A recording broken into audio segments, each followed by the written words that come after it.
Tu es dans un avion en direction d'une convention d'astronomie importante quand tu vois par la fenêtre une grande silhouette qui éclipse tout le soleil. Tu recraches tout ton café et tout le monde dans l'avion regarde dehors en état de choc. Tu remarques alors qu'elle a des anneaux comme Saturne. Tu devais te rendre au Japon mais tu es obligé d'atterrir en Californie.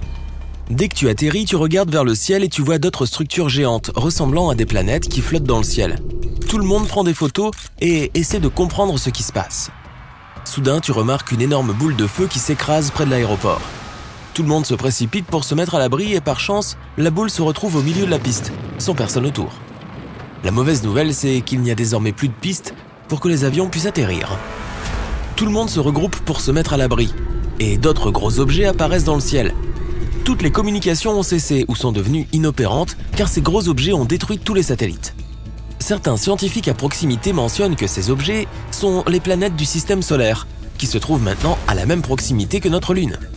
Mercure et Vénus ressemblent à des lunes, mais Saturne occupe une grande partie du ciel. Tu dis à ces scientifiques que tu es astronome. Ils t'invitent à les rejoindre pour un voyage en Antarctique, à la station d'observation du pôle Sud.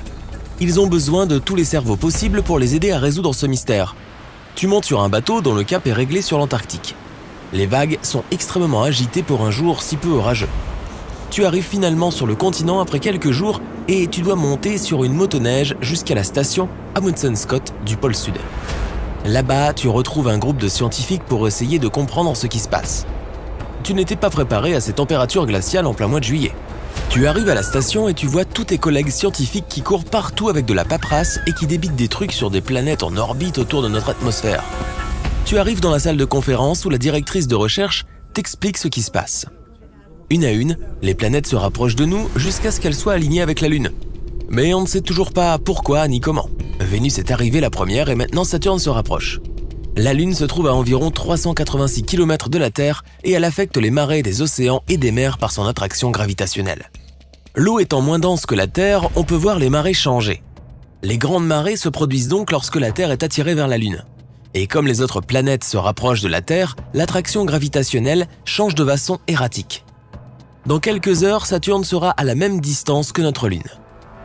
Tu te diriges vers le grand télescope et tu observes les planètes.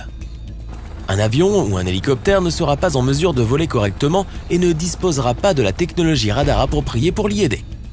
Tu continues à observer et remarques que Mars se rapproche de la Terre. Tu entends aux infos que les raz-de-marée s'enchaînent en ce moment et que certaines îles sont même emportées par les eaux. Heureusement qu'elles ont été évacuées avant. Avec Mars qui se rapproche, tu remarques que Neptune se rapproche également. Tu peux sentir la gravité de la Terre fluctuer à chaque pas que tu fais. Tu partages tes découvertes avec la directrice de recherche. La seule solution pour survivre semble être de construire rapidement des bunkers, loin des océans et des mers, qui puissent accueillir de nombreuses personnes avant que les autres planètes ne soient trop proches. Une équipe d'ingénieurs arrive et entame la construction. Des vagues successives de survivants arrivent et s'installent dans ces bunkers pratiquement construits en une nuit. À chaque heure, de nouvelles planètes se rapprochent. Mars et Neptune se sont déjà installés avec Mercure, Vénus et Saturne.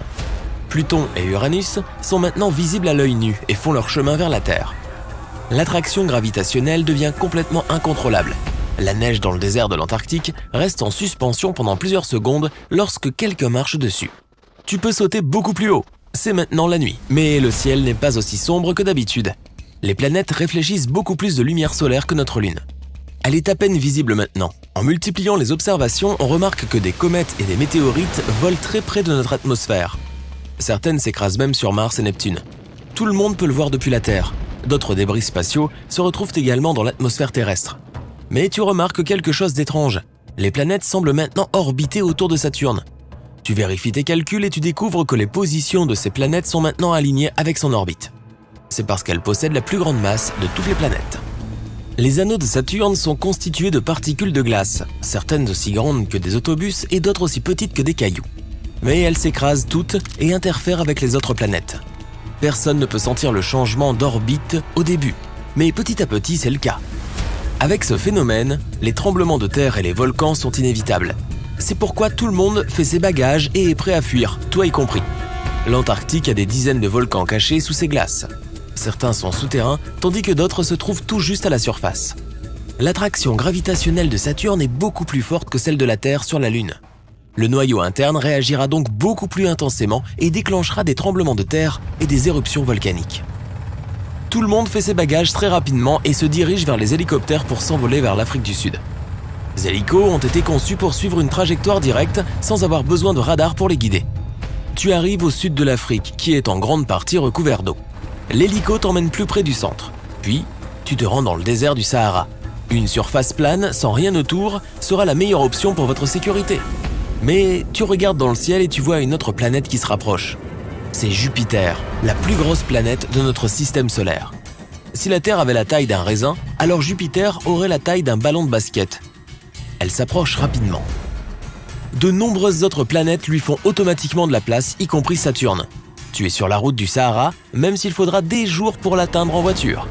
Le ciel est sombre pendant la journée car la plupart des planètes bloquent le ciel. Tu arrives finalement dans le désert du Sahara avec d'autres scientifiques et, à ta grande surprise, une ville entière a été érigée en un mois seulement, lorsque les planètes ont commencé à apparaître. Tu t'installes dans ton dortoir mais tu as encore beaucoup de travail à faire. Quelques jours plus tard, Jupiter pénètre dans l'atmosphère et nous éclipse complètement. Cependant, la Terre est maintenant en rotation autour d'elle. Et c'est beaucoup plus rapide que de tourner autour du Soleil, puisque Jupiter est plus petite. Mais comme Saturne est aussi grande, la Terre est balancée d'orbite en orbite, comme deux personnes jouant à un jeu de raquettes. Ainsi, avec ce phénomène, les habitants de la Terre expérimentent des forces gravitationnelles différentes de temps en temps. Les raz-de-marée deviennent de plus en plus forts, et des volcans entrent en éruption partout. Comme le noyau de la Terre se réchauffe, la température sur Terre change également.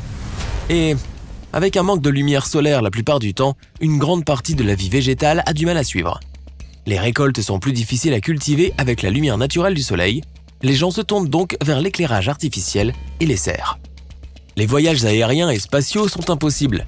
La station spatiale internationale est complètement détruite ainsi que les satellites en orbite dans l'espace. C'est pourquoi ni les téléphones portables ni Internet ne peuvent fonctionner.